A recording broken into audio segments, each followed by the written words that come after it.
The Gordon Setter is a Scottish breed who takes his name from the Dukes of Gordon. It was the 4th Duke who began to develop the black and tan setting dogs that were common in the area. At the time, they were known as Gordon Castle Setters and were renowned for their pointing ability, ease of training, and great stamina. When he took over the kennels in 1835, the 6th Duke worked on maintaining the dog's field ability and making their appearance standard.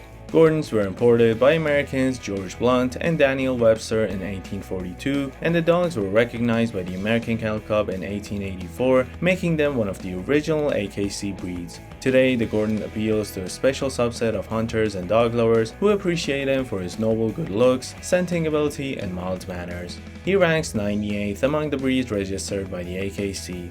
The ancestors of today's Collies worked as herding dogs in the Scottish Highlands, driving cattle and sheep to the market. They may take their name from a Scottish breed of black-faced sheep, also called the Collie. Not much is known about their origins, with shepherds being more interested in working ability than in keeping pedigrees or stud books. The Collie might have remained a humble, little-known herding dog, but fate had a different plan. Queen Victoria, who frequently vacationed in Scotland at Balmoral Castle, fell in love with Collies in the 1860s. Royal patronage caused a demand for the breed. They went from being the helpmates of humble shepherds to the cherished companions of the wealthy. By 1877, Collies were being exhibited in the Westminster Kennel Club show, and again they were taken up by wealthy dog lovers, including J.P. Morgan. Today, the Collie ranks 38th among the breeds registered by the American Kennel Club. Gordons are attentive and lively with agreeable dispositions. They are loyal to their family and wary of strangers, both characteristics that make them excellent watchdogs. If you introduce your Gordon to someone, he'll accept their attention but isn't likely to seek it out. A Gordon should never be shy or aggressive towards people, but he may be aggressive towards other dogs. He can learn to get along well with cats if he's raised with them since puppyhood, but he may view outdoor animals as prey.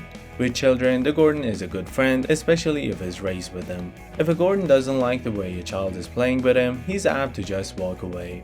A young Gordon may be too rambunctious for a toddler though.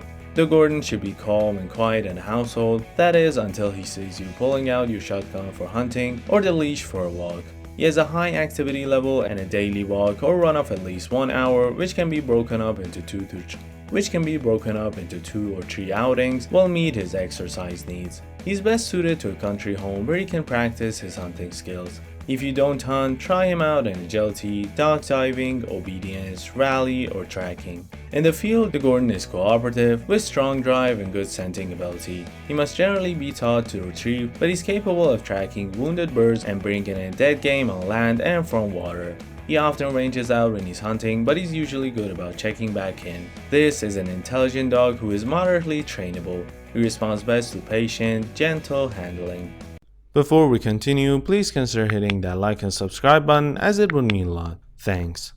The Collie is a herding breed, which means he is smart, quick to learn, and very tuned in to his people. While he's nowhere near as intense as the Border Collie and the Australian Shepherd, the Collie still needs daily exercise as well as training and play that will challenge his mind. Collies respond best to consistent, reward-based training, and they enjoy the attention that comes with performing, whether doing tricks or competing in agility, obedience, or herding events. The Collie can also be an excellent therapy dog, tall enough to stand at the bedside for petting, with a calm and welcoming personality. On the downside, the Collie is vocal with a bark that can be exceptionally irritating. If left to his own devices, he can become a nuisance barker. He's not trying to tell you that Timmy's in the well, he's telling you that he's bored.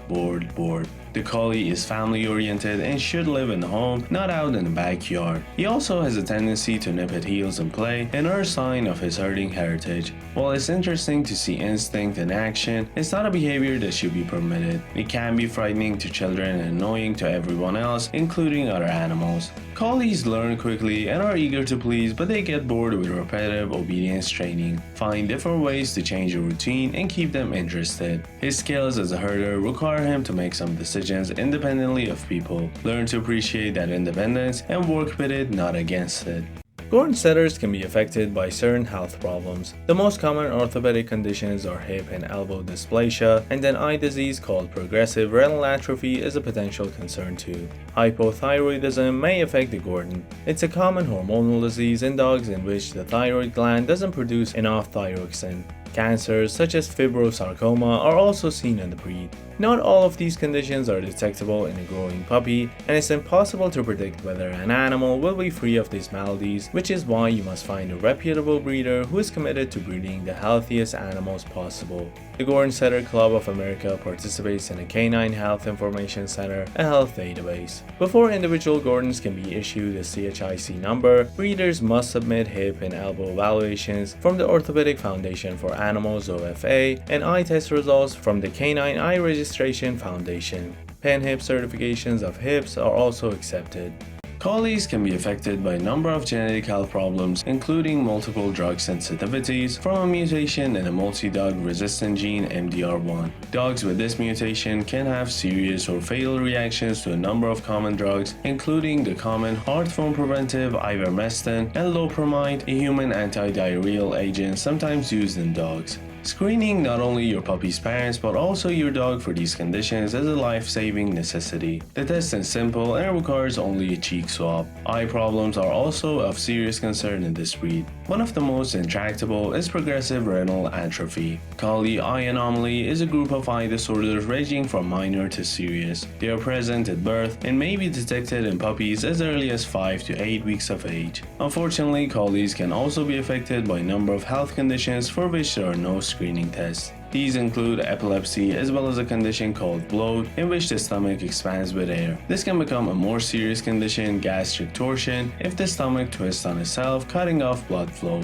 The Gordon has a long, thick coat with feathering on the ears, legs, belly, and tail. Depending on the type of train your Gordon is out in every day, you probably need to brush and comb him 1 to 3 days a week to prevent or remove tangles and mats, remove dead hair, and distribute skin holes. In addition to brushing, you'll need to trim the hair on the bottom of his feet and between his toes. The Gordon Setter sheds moderately. The more often you brush him, the less hair you will find on your floor, furniture, and clothing. Gordons also love swimming and playing in water, so be sure to keep the ears clean and dry to prevent bacterial or yeast infections from taking hold.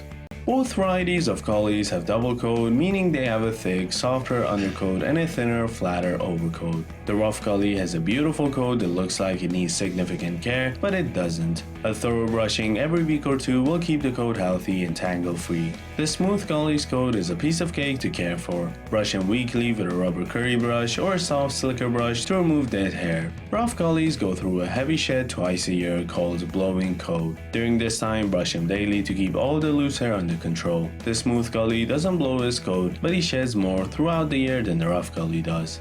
The rest is basic care. Trim the nails as needed, usually once a month, and good dental hygiene is important, so brush the teeth frequently for good overall health and fresh breath. Check the ears weekly for dirt, redness, or a bad odor that can indicate an infection. If the ears look dirty, wipe them out with a cotton ball dampened with a gentle ear cleaner recommended by your veterinarian. It's best to introduce your dog to grooming at an early age so he will accept it gracefully.